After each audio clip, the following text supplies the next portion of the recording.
নমস্কাৰ বন্ধু বান্ধৱীসকল, Deepika kitchen and ব্লগছৰ অন্য এটি ভিডিঅ'লৈকে আপোনালোক আটাইকে পুনৰবাৰ আদৰণি জনাই আজি আপোনালোকৰ বাবে লৈ আহিছোঁ মাছৰ এটি সুন্দৰ ৰেচিপি।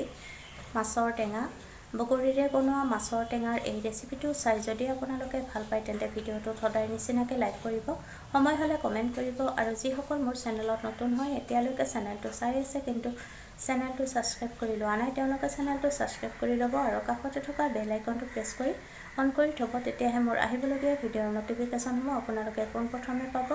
এই মাছৰ টেঙাৰ আঞ্জাখন বনাবলৈ তেনেই সহজ আৰু খাবলৈ খুব সুস্বাদু হয়। গৰমত আপোনালোকে এই মাছৰ টেঙাখন নিশ্চয় বনাই খাই চাব আৰু মোৰ এই ৰেচিপিটো চাই যদি ভাল পালে তেন্তে ভিডিঅ'টো আপোনালোকৰ বন্ধু বান্ধৱী আৰু পৰিয়ালৰ মাজত শ্বেয়াৰ কৰি দিব।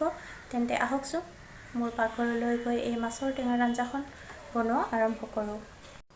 ইয়াৰ বাবে প্ৰথমতে 3 পিচ বৰালি মাছ ল'ব লাগিব আৰু মাছ কেইপিচ নিমখ হালধি সানি ল'ব আৰু বগৰী ল'ব লাগিব 20টামান। বগৰীখিনি গৰম পানী দি 10 মিনিটমান তিয়াই ৰাখিব লাগিব আৰু 10 মিনিট পিছত যেতিয়া পানীখিনি ঠাণ্ডা হৈ যাব তেতিয়া বগৰীবিলাক হাতেৰে মোহাৰি মোহাৰি তাৰ ৰসখিনি উলিয়াই ল'ব লাগিব।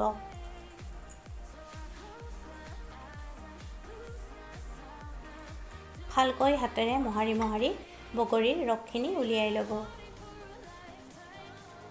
ইয়াৰ ৰসখিনি উলিয়াই লোৱা হৈছে আৰু গুটি আৰু বাকলিখিনি পেলাই দিব। কেৰাহী এটা গৰম হ'বলৈ দিব আৰু গৰম হ'লে তাত সৰিয়হৰ তেল দি দিব আৰু তেলখিনি ভালকৈ গৰম হ'বলৈ দিব। এতিয়া নিমখ হালধি সানি লোৱা মাছ কেইপিচ ৰঙচুৱাকৈ ভাজি ল'ব লাগিব।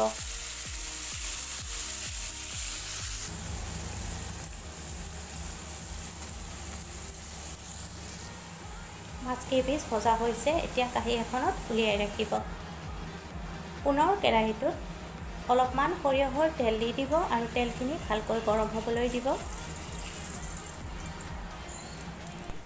এতিয়া তাত পাঁচফোৰণ আৰু কেঁচা জলকীয়া দি দিব। সোৱাদ অনুসৰি নিমখ আৰু হালধি গুড়ি দি ভালকৈ মিহলাই ল'ব।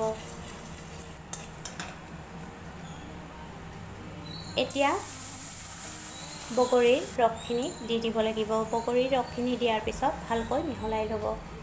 পিঠাগুড়ি 2 চামুচ অলপ পানীৰে গুলি দি দিব লাগিব। পিঠাগুড়িটো অপশ্যনেল হয়, আপোনালোকে পিঠাগুড়িৰ সলনি আলু বইল কৰিও দিব পাৰে।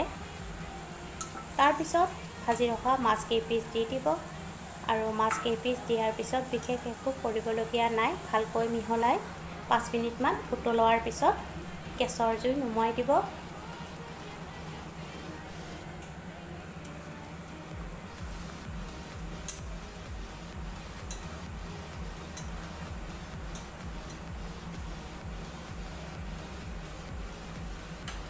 বগৰীৰে মাছৰ টেঙা ৰেডি হৈ গ'ল।